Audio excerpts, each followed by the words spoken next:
Well, good morning, y'all. It is good to be together on this cool, brisk fall morning. I did not know if it could get cool in Tallahassee. And it's a little bit cool, and I'm so happy. Whether you are here in the pews with us or you're joining us in the online balcony, we're so glad to have y'all with us. It's good to be together. We are now well into the month of October, which around here at St. John's means we are also well into stewardship season. Yay! I know that you were excited about that. Stewardship season is the time of year when we pause to take stock of all that God has given to us, and we think about what we can give to God in return. This is not a bad thing. This is a very good thing. It's a joyful thing. This is when we remind each other that our God is a giving God, a generous God. Just by God's very nature, that's who God is.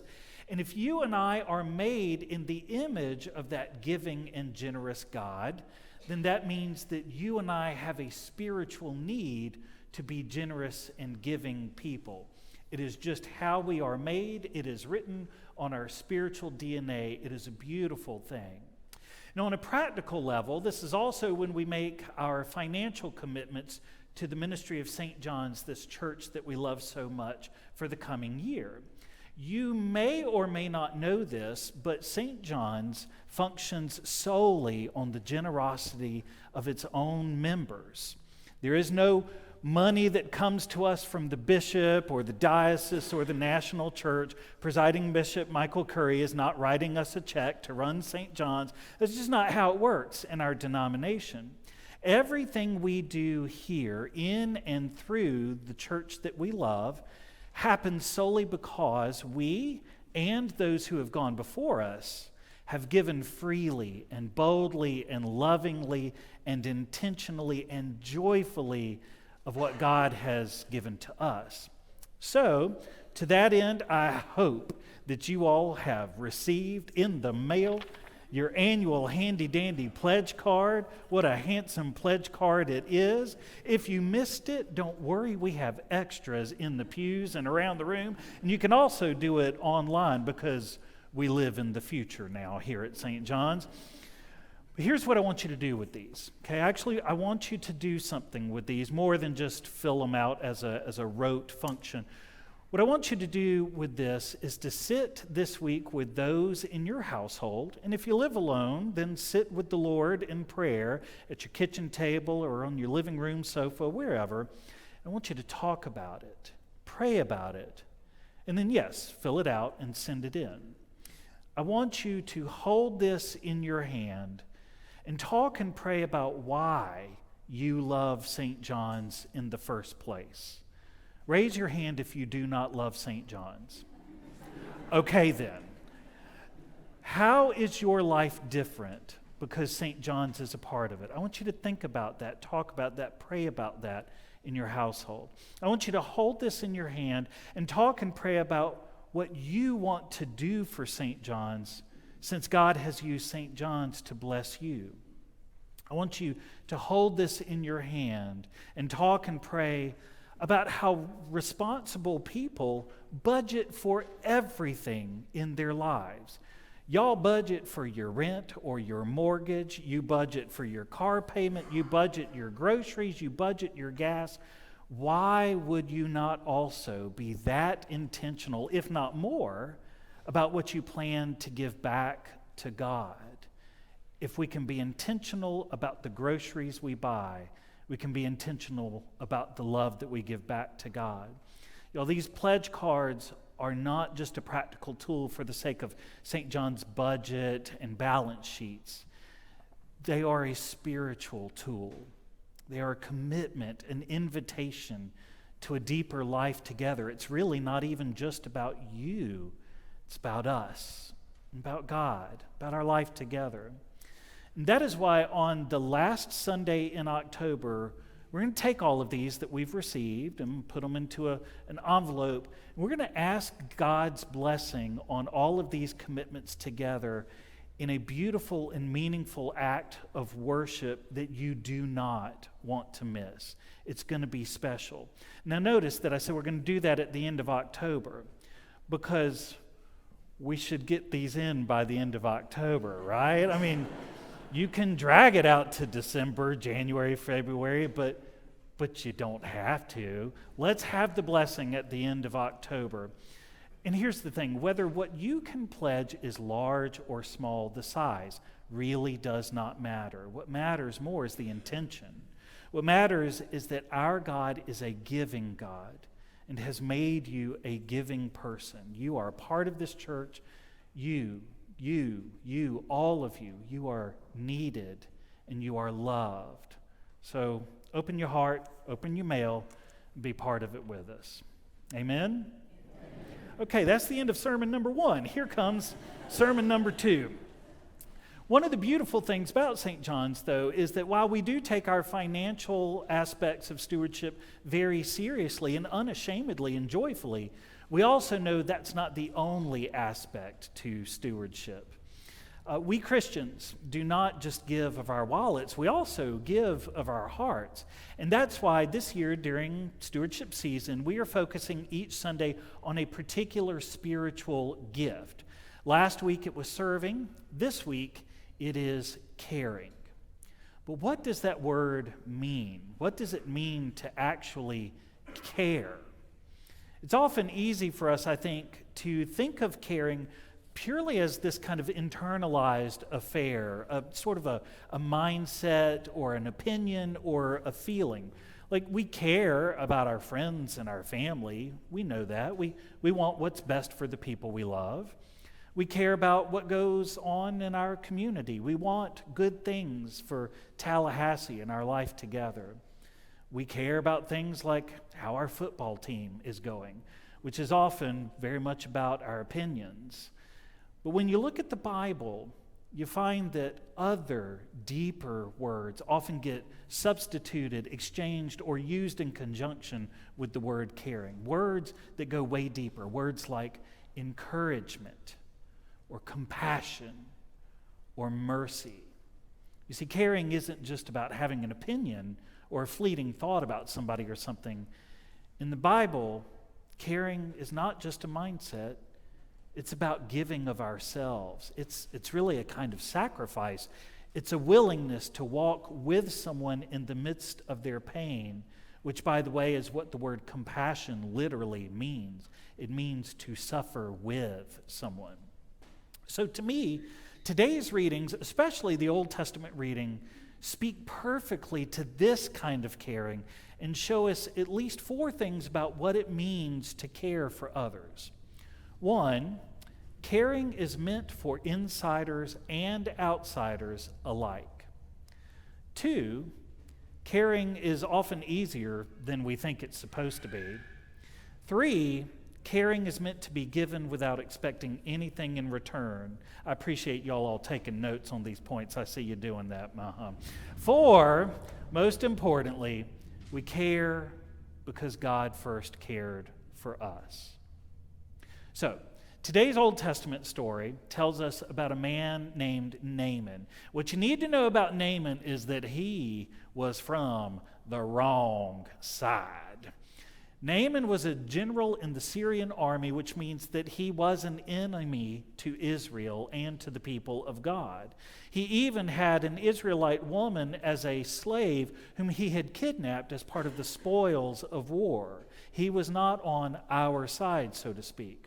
It would be like if for us today this story were about a Russian oligarch or a general in the army of the Democratic People's Republic of North Korea.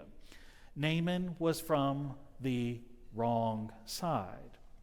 And yet, it seems that he was an upstanding man, and he also had leprosy.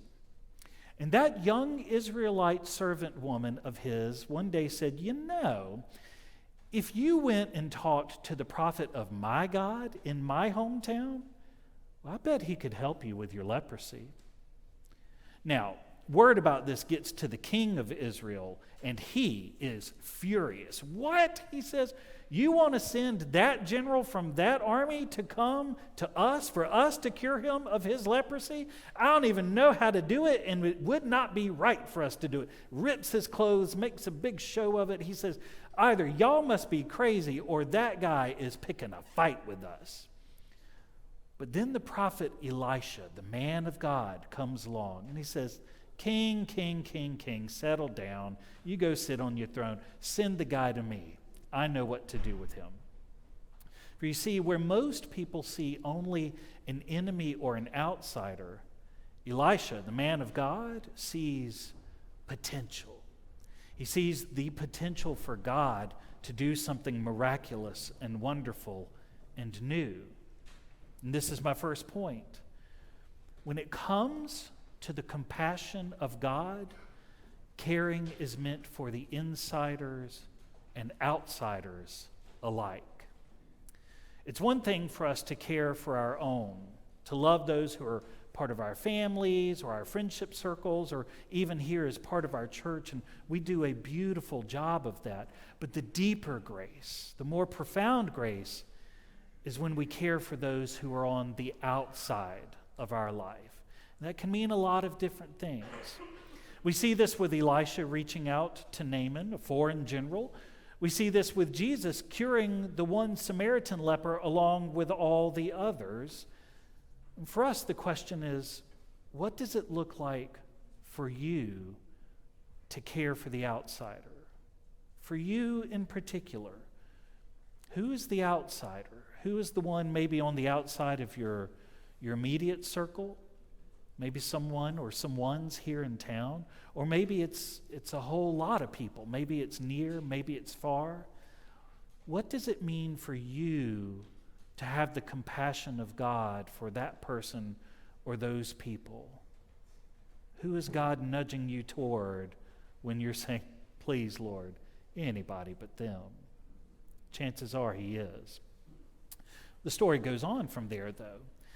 Elisha's prescription to Naaman is for him to go dunk in the Jordan River, and Naaman is incensed over this. He is furious because the Jordan River, it's kind of dirty, it's kind of gray and brown. It's not a very pretty river, a lot of weeds growing around it. He says, I've got better rivers over where I live. And he also thinks this should be more complicated. You want me to just go dunk in your podunk river over here? I thought you would do some hoodoo, wave your hands around, make a whole big deal out of this.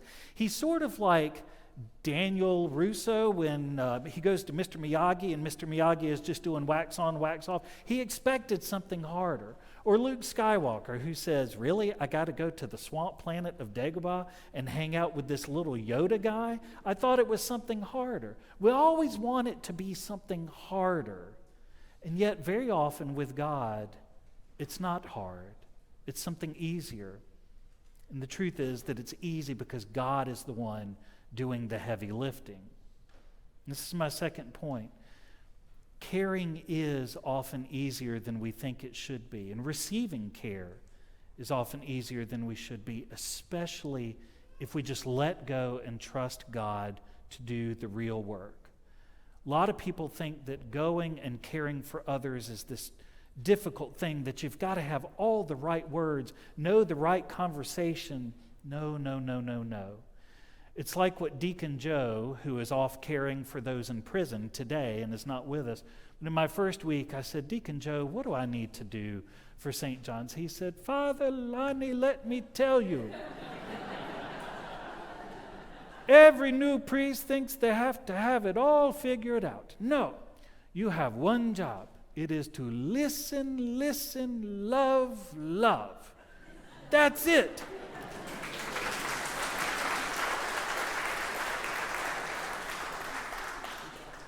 I hope you're clapping for Joe and not for my poor imitation. But our brother Deacon is right. And it's not just right for me, it's right for all of us. All of us have been given the gift of caring in one way or another. And if you think it's hard, just listen to our brother Deacon Joe. You have one job. Listen, love. The rest falls into place. The story then goes on from there. After Naaman is healed, he comes back to Elisha, and he tries with all his might to thank him. We only get a little snippet of that in the part that we read, but the story actually goes on further than what we have in your bulletin today. This part is left out, but Naaman actually stacks up a bunch of gifts, the finest that he can muster, and he tries to go give them to Elisha as a show of his gratitude. But Elisha simply says, "As the Lord lives, whom I serve, I will accept nothing." This is the third point. Elisha understands that we care for others not for what it can do for us, but for what it can do for them. We don't receive payment, gift, or reward. We see this also with Jesus today. Yes, the Samaritan, who is also an outsider, is the only one who comes back to him to thank him for healing him. And yes, that gratitude is a good thing. And yes, we should learn a lesson from that. And yes, the other 9 should have come back and been grateful too. But nowhere does it say that Jesus revoked the blessing from the other 9 or took back their healing just because they did not come back to say thank you. That is because true caring, the kind of caring that comes from the heart of God, is always meant to be given freely without expecting anything in return. There is a word for this. It is grace. And that leads to the best and last part of Naaman's story, a part that is also left off of today's lesson. When Elisha refuses to take those thank you gifts from Naaman, Naaman says, "Fine, but if not, please let me take 2 mule loads of earth to be given to your servant, for your servant will no longer offer burnt offering or sacrifice to any god except the Lord." What Naaman is asking for is dirt. He says, if you won't take my gifts, will you at least give me some dirt? Will you at least let me back up a couple dump trucks and take 2 truckloads of dirt with me from here back to where I live? Because this is holy ground here. And your God, Elisha, your God is a holy God. And I want to take him with me. And I want to serve in his name everywhere I go.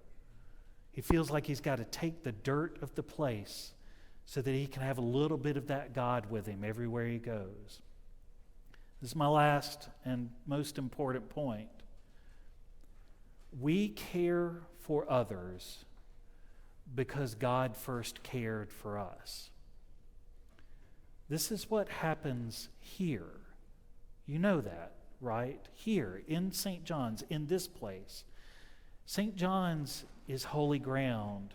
We are on sacred dirt where we encounter God and receive God's healing on a weekly basis. But it isn't just for our sake. It's for the sake of the whole world. Because when we leave here, we don't even have to take the dirt with us. We leave here with the Lord in us and take the Lord wherever we go.